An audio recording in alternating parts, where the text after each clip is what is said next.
toute personne qui favorise, qui commet l'acte de mutiler, mais aussi toute autorité parentale qui permet la mutilation génitale féminine peut être passible de poursuites pénales.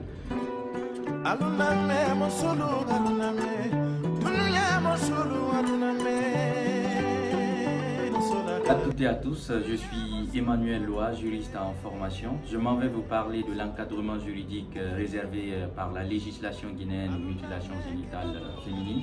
Il faut rappeler que les mutilations génitales féminines est une thématique assez traitée par des organisations internationales. Pour l'UNICEF, il s'agit de l'ablation totale ou partielle de l'organe génital féminin. Ce qu'il faut retenir, c'est que le siège de la question se trouve dans le Code pénal guinéen à travers les articles 258 à 261. Et selon ces articles-là, toute personne qui favorise, qui commet l'acte de mutiler, mais aussi toute autorité parentale qui permet la mutilation génitale féminine peut être passible de poursuites pénales.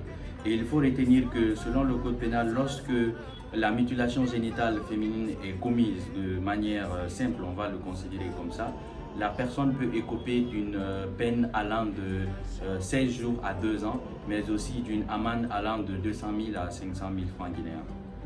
Et à côté de cela, il faudrait retenir que lorsque la mutilation génitale féminine a été commise par une certaine méthodologie qui consistait à guetter la victime pour pouvoir causer ce acte-là, la peine d'emprisonnement peut aller de 2 ans à 5 ans et l'amende peut aller de 500 000 à plus de 1 million de francs guinéens.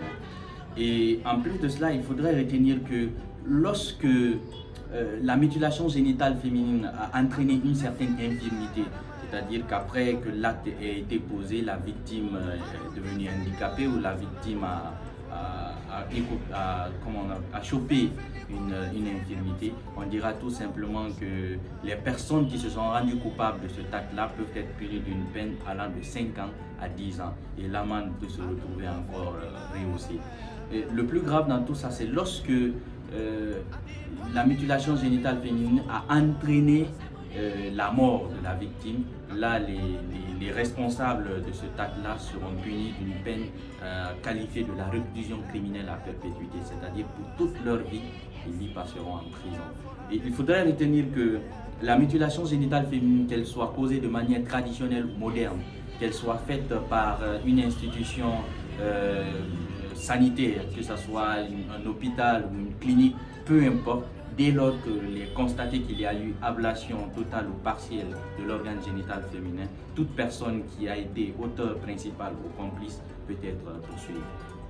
Alors, pour finir, mon message à tous ceux qui vont suivre cette vidéo, principalement à ceux qui pratiquent la mutilation génitale féminine, c'est de comprendre que c'est un acte, les médecins nous enseignent là-dessus que c'est un acte qui peut avoir plusieurs répercussions sur la santé de la victime, mais aussi aux victimes, il faut arrêter de garder le silence. La loi est de votre côté. Dès lors que vous estimez même qu'il y a tentative, parce que la loi vous permet d'intenter une poursuite judiciaire pour toute personne qui, à travers des manœuvres, a essayé de vous mutiler. Même s'il n'a pas commis l'acte, rien que la tentative peut être poursuivie. Donc, cessez d'être silencieuse parce qu'en brisant le silence, vous sauvez la vie de plusieurs autres victimes.